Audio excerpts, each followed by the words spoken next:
श्रोताओं, प्यार की प्यास में तड़पता हुआ मन और सेक्स की आग में झुलसता हुआ तन, और समाधान है पतंजलि।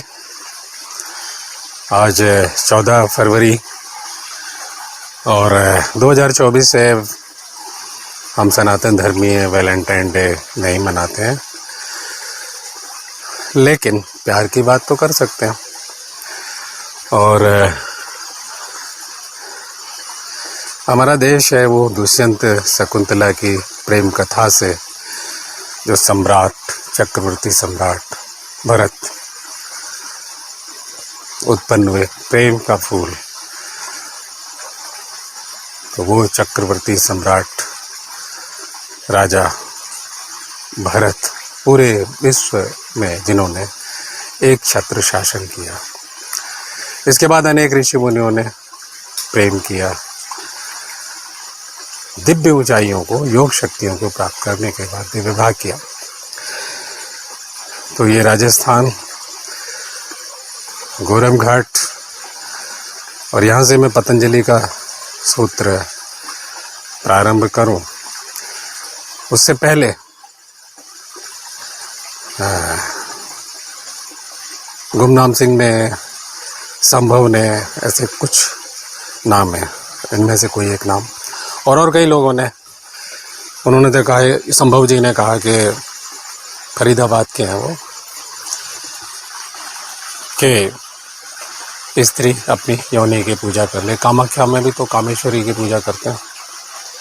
योनि पूजन होता है, स्त्री हो या पुरुष हो। कामाख्या में कन्या पूजन, सवस्त्र कन्या पूजन, और वस्त्र सहित कन्याओं का पूजन, और योनि पूजन, पत्थर की योनि है, कामेश्वरी की, अनंत ब्रह्मांड की योनि है, उसका पूजन। क्या है ये सब? बहुत कुछ बातें आपने सुनी है, पढ़ी है। तो मैं शुरू करता हूँ पतंजलि के सूत्र से कि क्या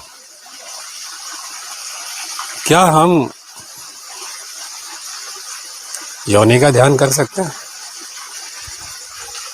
लिंग का ध्यान कर सकते हैं? यानी स्त्री है वो लिंग का ध्यान करे, पुरुष है वो योनि का ध्यान करे, और उसे कहीं प्यार हो गया है और उसे वो नहीं मिल रही है, तो क्या वो स्त्री की योनि का ध्यान कर सकता है जो उसने देखी ही नहीं है?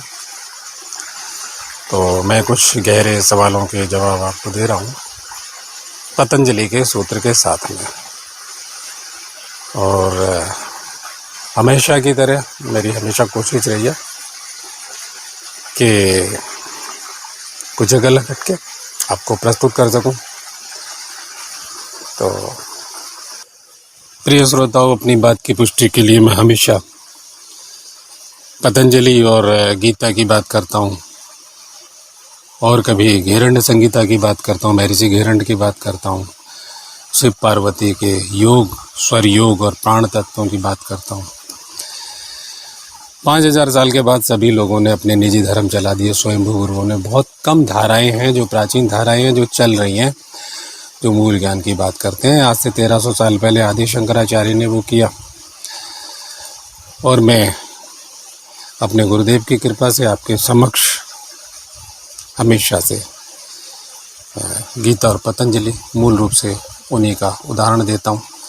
नया कुछ नहीं, प्राचीन है। अब लोगों को लगता है कि ये हमेशा पुरानी बात करता है, लेकिन मैं मौलिक बात, और मैंने कुछ श्लोकों के अनुवाद करके भी बताए हैं, आपने देखे सुने होंगे।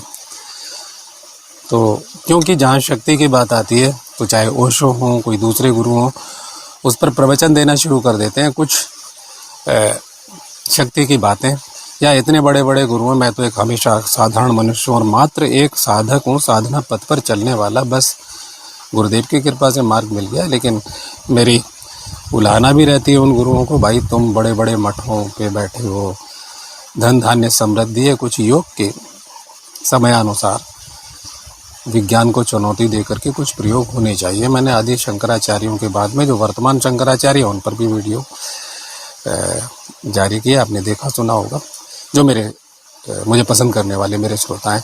अब मैं सूत्र पढ़ता हूँ। ये समाधिपाद पहला अध्याय है पतंजलि का। और देखिए मैंने बार बार कहा 195 छोटे छोटे वाक्य हैं, पूरा श्लोक नहीं है।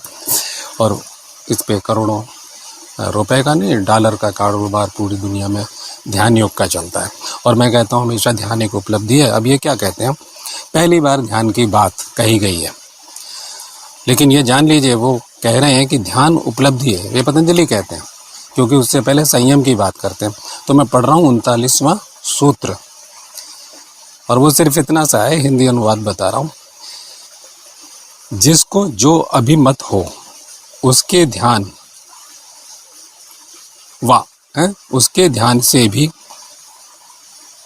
बस इतनी छोड़ देते हैं, उसके ध्यान से भी, अर्थात उसके ध्यान से भी क्या, यानी जिसका जो अभिमत हो।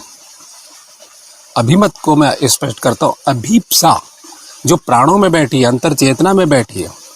अगर मैं आपसे कहूं कि सब कुछ, आपसे सब कुछ छीन लिया जाए, सिर्फ एक चीज चुन लीजिए, तो वो होगी प्राणों की अभिप्सा।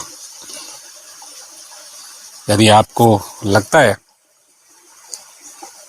एक योग साधक को लगता है कि सब कुछ छीन ले, लेकिन मुझे प्राण तत्व पता होने चाहिए, मरते समय मेरे को प्राण तत्वों में प्रवेश होना चाहिए, या जो मेरा केंद्र है, जैसे गीता कहती है, मन को हृदय देश में स्थापित करके, उस सूत्र की बात पतंजलि। और उसमें भी कई प्रकार के हवन बताए हैं, यज्ञ बताए हैं, जो आप हमेशा सुनते रहें। तो यहाँ ही वो क्या कह रहे हैं, इससे पहले उन्होंने क्रिया योग बता दिया है, अनुशासन बता दिया है, अष्टांग योग बता दिए, यम नियम आसन प्राणायाम प्रत्याहार तक की बातें कर ली हैं। अब वो कह रहे हैं जिसका जो भी मत, यानी कि एक ऊंचाई तक जाने के बाद भी वह शक्ति उत्पन्न हो जाए, वहां तक भी अभिमत, अभीप्सा में मत, यानी अभीप्सा जो प्राणों में बैठी हुई अभीप्सा के मैंने बता दिया कि अंतिम एक तत्व की यदि सब कुछ छिन जाए, तो मुझे मेरे प्राणों में जो अभीप्सा है, वो चाहे सांसारिक रह गई हो, मनुष्य का जन्म बहुत ऊंचाई पर जाकर अंतिम अभीप्सा से फिर वहीं से शुरू हो जाएगा। वो दिव्य लोकों में जाता है, क्योंकि भगवान ने कहा है ना योग भ्रष्ट के बारे में कि दिव्य लोकों में जाता है। और फिर क्या होता है, वो निष्फल नहीं जाता उसका साधन, जो भी उसने साधना की। उसके बाद क्या होता है, वो उत्तम श्रीमानों के घर में जन्म लेता है, जहाँ पहले से भी अधिक प्रगति करता है। ये आपने सारांश में पढ़ा हुआ, अनुवाद में दिया हुआ, उसका मैं सारांश बता रहा हूँ। तो यहाँ क्या है, अभीप्सा, अभिमत, जिसका जो अभिमत हो। और ये भी हो सकता है कि इष्ट देवी हो सकती है, काली दुर्गा हनुमान हो सकते हैं, अपने प्राण हो सकते हैं, अपनी अंतर चेतना हो सकती है, या जहां तक वो पहुंचा वो मूल केंद्र हो सकता है, और या सांसारिक कोई व्यक्ति हो सकता है, महिला हो सकती है।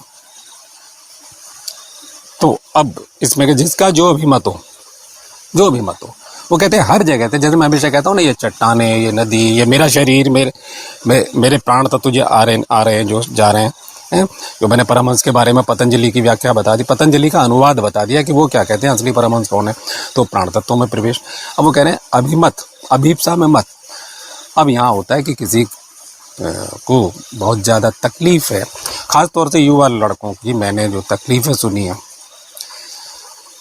वो पागल रहते हैं, वो ध्यान करने बैठ रहे हैं, लेकिन वो स्त्री दिख रही है, वो लड़की दिख रही है, और कल्पना में सब कुछ कर रहे हैं। उसने योनि भी नहीं देखी, तो क्या योनि का ध्यान किया जा सकता है? कामेश्वरी की योनि का ध्यान तो वहाँ करते हैं जब वो ढकी भी है सोने से, कामेश्वरी की, कामाख्या देवी में, गुवाहाटी आसाम में। वो बाहर का पूजन है, और बाहर के पूजन से ब्रह्म में प्रवेश, योग माया में प्रवेश, और योग माया से ब्रह्म में प्रवेश। तो इतनी सारी बातों के बाद सिर्फ मैं एक बात कहता हूँ कि वो कहते हैं कि अस्य परमाणु परम महत्वांत, परमाणु परम महत्वांतः। फिर कहते हैं वशीकारः, अर्थात परमाणु से लेकर 40वां सूत्र, अभी 39वां पढ़ा, जिसका जो अभिमत हो उसका ध्यान करने से भी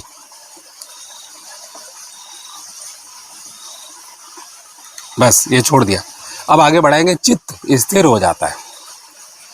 ये अनुवाद का भाव है, ये जोड़ना है। अनुवाद तो उतना छोड़ देते हैं क्योंकि बात पीछे से चली आ रही है और यहाँ उतनी बात करनी है हमें।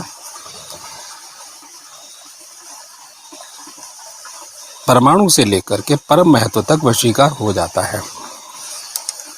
परमाणु से लेकर के यदि इस जगत में कुछ भी आपकी अभीप्सा है और आप उसका ध्यान करते हैं, मैंने यहाँ तक कह दिया पतंजलि के अनुसार बिल्कुल साफ है, स्पष्ट है, परमाणु क्यों ना हो, परमाणु से सारा जगत मेरा है, यानी अनंत ब्रह्मांड मुझ में प्रवेशित है, मैं ब्रह्मांड में हूँ या मैं ही ब्रह्मांड हूँ। जब परम ज्ञान होगा या परम अवस्था प्राप्त होगी, परम शक्ति प्राप्त होगी, जिसे ब्रह्म ज्ञान या ब्रह्म शक्ति से ब्रह्म ज्ञान हम कहते हैं, ब्रह्म ज्ञानी होगी, ब्रह्म शक्ति उपलब्ध होगी, ब्रह्मांडीय शक्ति उपलब्ध होगी, तो क्या होगा? तो इससे पहले वो सब कह रहे हैं, इसलिए कह रहे हैं कि वह उपलब्ध हो जाना चाहिए और उसके माध्यम से भी आप ब्रह्म में प्रवेश कर सकते हैं, कर जाएंगे। वो सकते वाली बात नहीं करते हैं। ये गीता है, पतंजलि है, सीधी बात करते हैं। तो अब अपनी बात करते हैं। प्यार, थोड़ी सी बात कर लेते हैं। प्यार की प्यास में तड़पता हुआ मन और सेक्स की आग में झुलसता हुआ तन, युवाओं की समस्या और परिणाम स्वरूप स्वप्न दोष भी होते हैं और बहुत से लड़कों को हस्त मैथुन की आदत लग जाती है कि वहाँ कोई लड़की नहीं है लेकिन वो योग साधक हैं, तो ये उनके लिए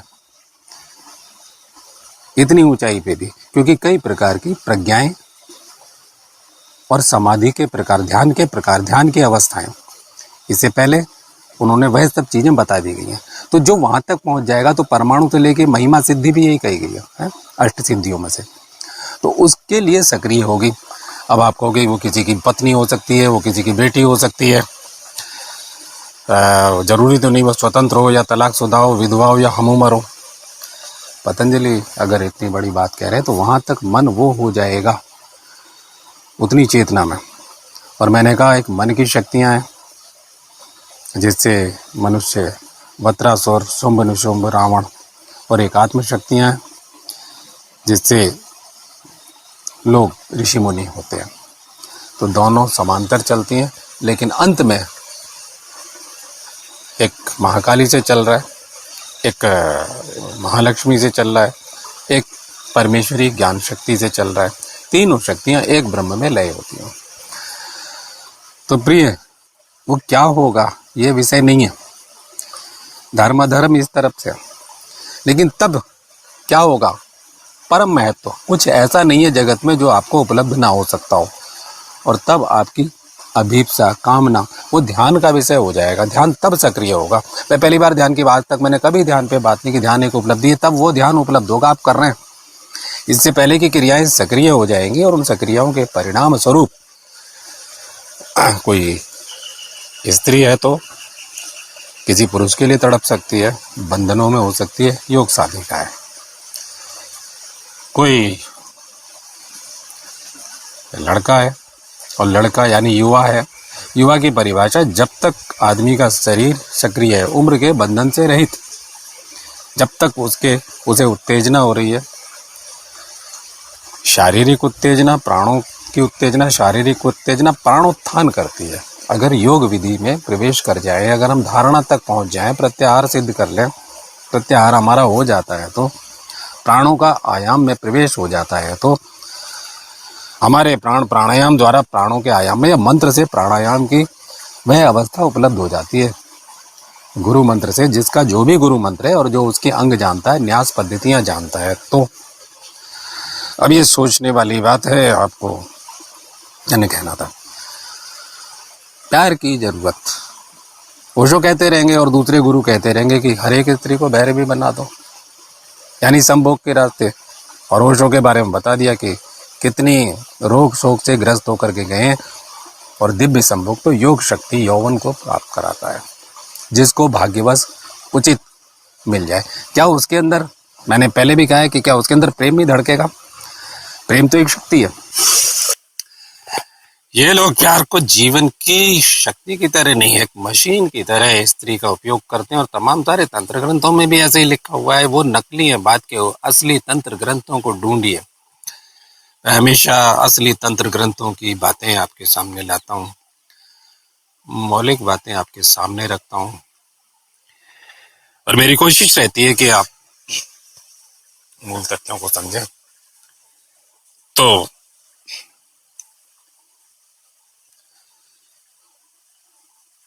प्यार एक गरीब साधक हो सकता है। ओशो तो कहते हैं मैं अमीरों का गुरु हूँ, वहां तक पहुंच ही नहीं सकता। मैं ओशो की बात इसलिए करता हूँ, ओशो के डुप्लीकेट बहुत सारे गुरु हो गए। वहां आपको चाय भी बहुत महंगी मिलेगी आश्रम में, और गुरु को पता ही नहीं है कि आप उसके शिष्य हैं। लाखों की भीड़ में आपने दीक्षा ले ली, आप साधना कर रहे हैं, लेकिन जीवन खाली का खाली है, रूखा सूखा है, उदास है। आप झूठे आत्मसम्मोहन में रस ले रहे हैं, नाच रहे हैं, कूद रहे हैं, फोटो से शक्तिपात हो रहा है, गुरु जी की कृपा हो गई है, आप सपनों में जी रहे हैं, कल्पनाओं में जी रहे हैं, बहुत सारे सपने दे रहे, रात गुरु जी सपने में आए वगैरह वगैरह। इन कल्पनाओं में एक दिन आप मर जाते हैं। और पतंजलि और गीता आपको कल्पनाओं से मुक्त करती है। प्राण शक्ति, विराट शक्ति, क्योंकि भगवान तो विराट स्वरूप भी दिखाते हैं, और पतंजलि कदम कदम पर योग शक्तियों की बात करते हैं, और वो जांच करते हैं कि अगर आप साधना सही कर रहे हैं तो क्या ये शक्ति जागृत हुई। अगर प्राणायाम सिद्ध हुआ तो प्राणों में आयाम में प्रवेश हुआ या नहीं, आपको डुबा के देख लें जल में, या इतनी देर मतलब कुछ प्राणों में शक्ति हुई और प्राणों के द्वारा अतीन्द्रियता उपलब्ध हुई आपको, कुछ विद्याओं की प्राप्ति हुई जो बिना पढ़े बिना कामना के आपको उपलब्ध हो रही है। बहुत सारी चीजें मैं हमेशा कहता रहा हूँ, कहीं कुछ होना चाहिए। आप मंत्र साधना कर रहे हैं और प्राण तत्व प्रवेश कर जाए प्राणायाम की ओर, आप मंत्र से बढ़ रहे हैं, तो आपके मंत्र में शक्ति उत्पन्न हो जानी चाहिए। चाहे उससे आप यज्ञ कर रहे हैं और यज्ञ से पुनः जीवनी शक्ति उत्पन्न कर रहे हैं, पुनः उस प्राण को इस ब्रह्मांड से ले रहे हैं, और आदान प्रदान चल रहा है, और फिर आप निरोध कर रहे हैं पूरे प्राणों का। तो भाई ये जो मैं बता रहा हूँ कि प्राणों की प्यास में क्या बैठ गया है, प्यार की प्यास। क्यों प्यार हो सकता है कि आपको प्यार हो गया, उधर दूसरा पक्ष भी आपको प्यार कर रहा है। आज मैं प्यार की बात कर रहा हूँ। प्यार पैसे तो नहीं दे रहा आपकी प्रेमिका, या आपके पास पैसे नहीं है, लेकिन इतना पता चल जाना कि दूसरा पक्ष भी मुझे प्यार करता है, अभी शरीर भी नहीं छुआ है, लेकिन प्यार आपको जिंदगी जीने की ताकत देता है कि वो भी मुझे प्यार करती है। इतनी एक भावना अगर मिल जाए भाग्यवश तो। और वैलेंटाइन डे क्या होता है, ये कोई 14 तारीख मुहूर्त रख लिया है तो विदेशियों ने रखा है, लेकिन आपका वैलेंटाइन वो क्या है, जिस दिन आपने, किसी ने 4 बार इनकार किया लेकिन 5वीं बार उसने स्वीकार कर लिया। आपने कुछ ऐसा उपक्रम किया और उसका दिल हिल गया, छू गया, आपका कोई भाव, कोई कृत्य, कोई कर्म।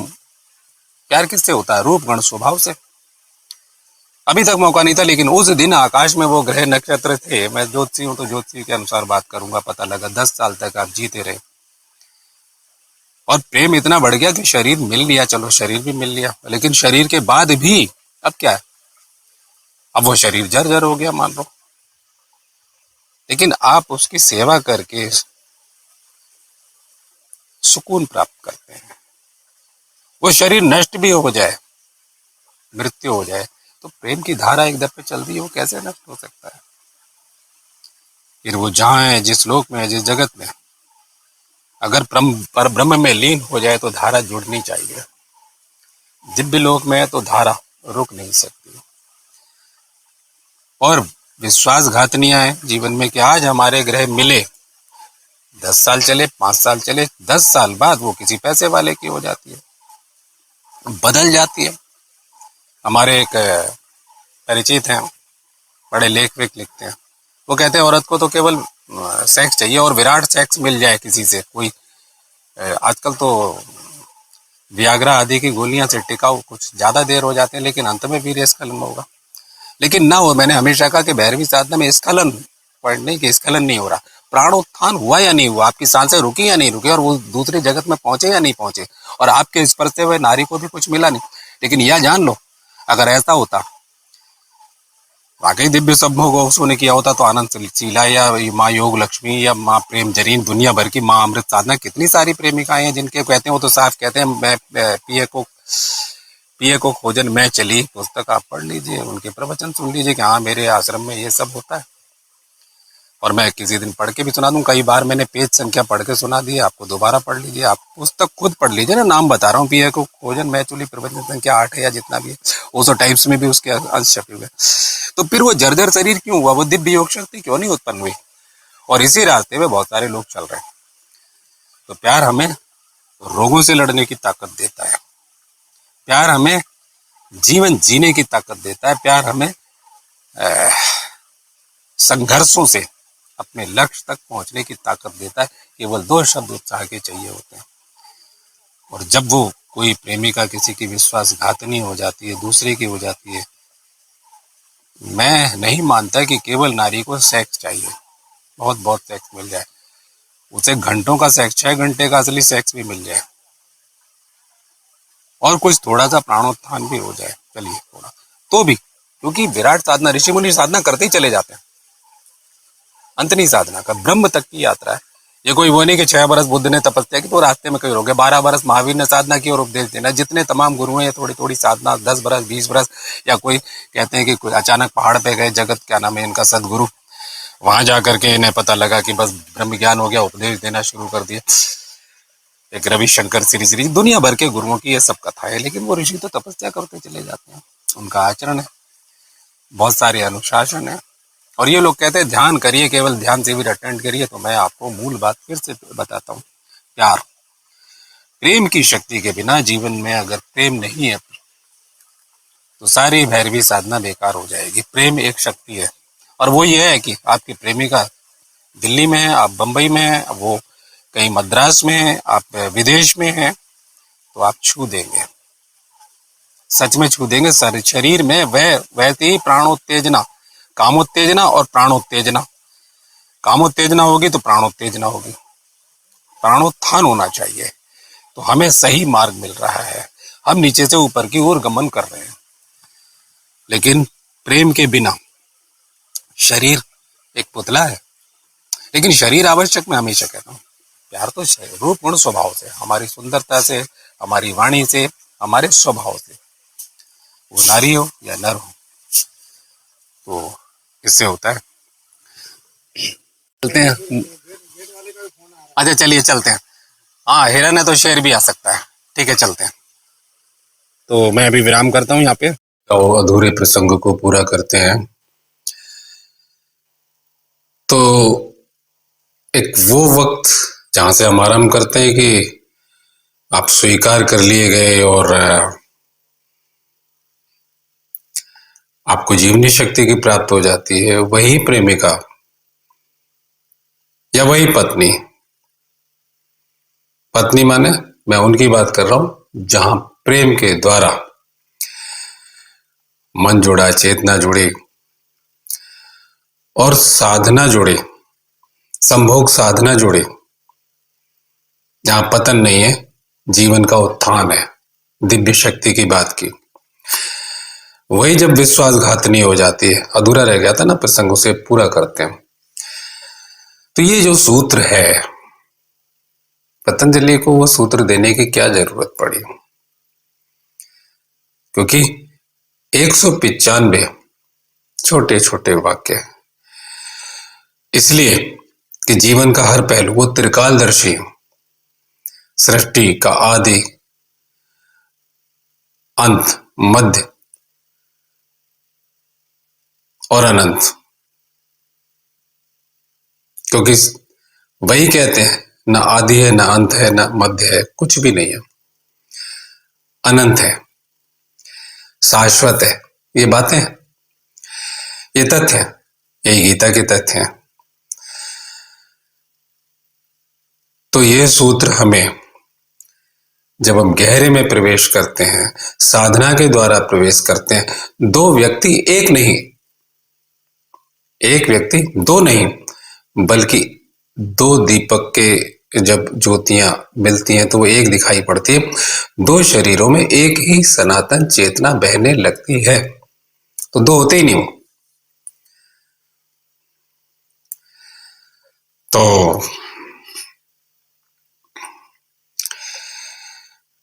अब वो विश्वासघात नहीं हो जाती है। अपनी महत्वाकांक्षा के लिए, अपने उज्जवल भविष्य के लिए, अपने निजी स्वार्थों के लिए वो आनंद, वो प्रेम उस पे ठोकर मार करके विश्वासघात नहीं करती, वो मृत्युघात देती है, मरण तुल्य कष्ट। मैंने देखा है आदमी को कंपन, झटके, कुछ दूसरा ख्याल नहीं हुआ, क्योंकि उसने केवल चेतना एक जगह एकत्रित की है, नहीं हो गई है। वो महाकाली का ध्यान कर रहा है, तस्वीर उसकी मन में आ रही है, उसके अंग आ रहे हैं जो उसने एक बार देखे, दोबारा पाना चाहता है, दोबारा जानना चाहता है। वो लगा कि वो रहस्य अधूरा रह गया, मैं पूरा नहीं कर पाया। तो इतनी गहराई से, इतनी गहराई से ये सूत्र क्या कहता है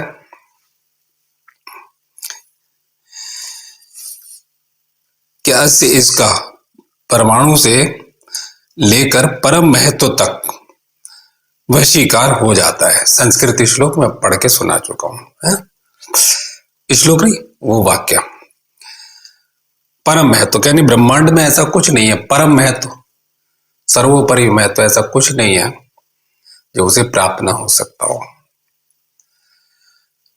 अब इसको यहीं छोड़ देता हूं, इस पर तर्क, वितर्क, कुतर्क, सतर्क कोई प्रस्तुतिकरण नहीं होना चाहिए। पतंजलि ने कह दिया बात। अब तो साधना और शक्ति की बात है। लोग मानसिक शक्तियों से प्रभावित कर लेते हैं, लेकिन बात है कि ये चेतना के जगत में आत्मशक्ति की ओर ले जा रहे हैं। वो दो नहीं, एक होने वाले हैं। क्यों? आगे के सूत्र पे क्या है मैं बताता हूं आपको। क्योंकि अभी स्थिति वो नहीं हो पाई है साधक की, और वो अटका रह सकता है, क्योंकि साधना बढ़ जाएगी, परीक्षणों में साधक पास होता चला जाएगा, उत्तीर्ण होता चला जाएगा। आगे विभूतिपाद अध्याय 3 का 45वां सूत्र है, जहां वो अष्ट सिद्धियों की बात करते हैं, जो हमारे ऋषि मुनियों को है, अगस्त ऋषि को है, अन्य अन्य ऋषियों को है, लोमश ऋषि को है, मार्कंडे ऋषि को है, कितने नाम लीजिए। और गीता में जितने महाक्रोधी ब्राह्मण है जो परम सिद्ध है, दुर्वासा है, भृगु है, व्यास हैं, नारद जी हैं, सभी शाप देने वाले लोग हैं। उनका क्रोध ईश्वरीय क्रोध होता है, उनका वरदान ईश्वरीय वरदान होता है। वो सबसे परे हैं, सबसे मुक्त हैं। वो बहने वाले प्राण ऊर्जा, उनसे ईश्वरीय चेतना बह रही है। उनके सब कृत्य लीलामय हैं। ये साथ के साथ मैं समझाता रहता हूँ, पुनरावृत्ति करता रहता हूँ, इसलिए कि मेरा कोई भी वीडियो कभी एक देख करके भी मुझे यूट्यूब से फोन कर देते हैं। ये कुछ वीडियो मैं फेसबुक पे भी डाल देता हूँ, लेकिन मेरा मूल जो चैनल है वो यूट्यूब है। अच्छा खैर, तो आगे क्या करते हैं, वो जब अष्ट सिद्धियों की बात करते हैं तो प्राप्ति सिद्धि की बात करते हैं। पांचवी सिद्धि प्राप्ति। उसमें क्या है कि किसी भी इच्छित भौतिक पदार्थ को, व्यक्ति को संकल्प से प्राप्त कर लेना।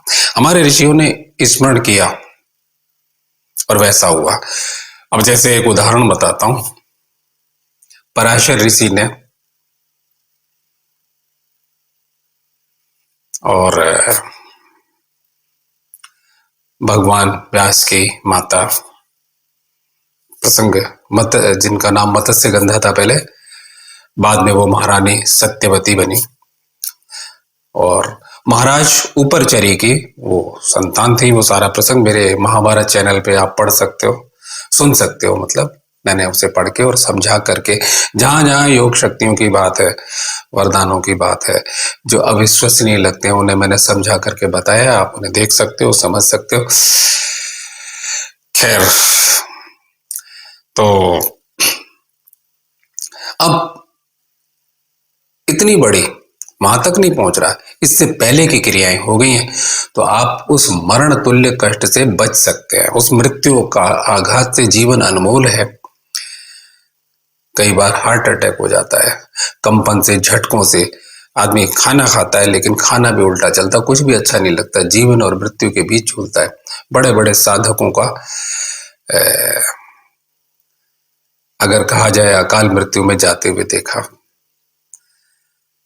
बेशक वो आगे उच्च लोक में गए और आगे फिर से जन्म लेकर के जो प्रयोग किए गए हैं, मैंने भी कुछ आत्माओं के प्रयोग किए, वो आप साधारण है, इसमें किसी महिमा की बात नहीं है। और मैंने हमेशा गुरुदेव शर्मा जी का उदाहरण लेता हूँ कि उन्होंने बहुत बेहिसाब जीवन भर प्रयोग किए उच्च लोक की आत्माओं से, और कितनी सारी कहानियां उन्होंने मुझे भी व्यक्तिगत रूप से हरिश्चंद्र घाट पे सुनाई। और ये तो आप उस मरण तुल्य कष्ट से बच सकते हैं। तो ये सूत्र उनके लिए है।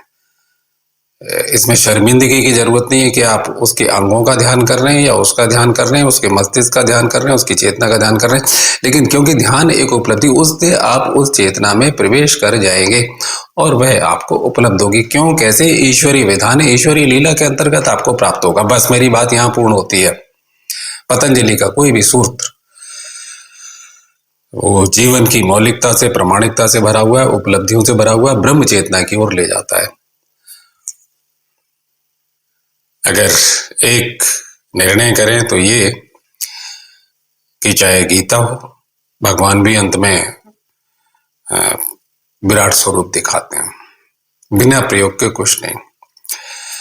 और पतंजलि हो, महर्षि घेरंड हो, या स्वर योग के तत्वों की बात हो, शिव पार्वती संवाद के अंतर्गत सभी हमें कसौटियों पे ले जाते हैं।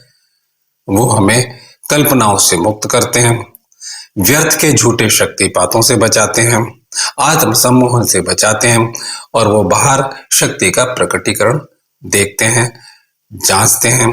हर एक सूत्र में कसौटियों को देता है और अपने को उन कसौटियों पर परीक्षित करते रहना चाहिए। ये मेरा निर्णय है। आपके क्या विचार हैं वो आप जाने। ओम तत्सत।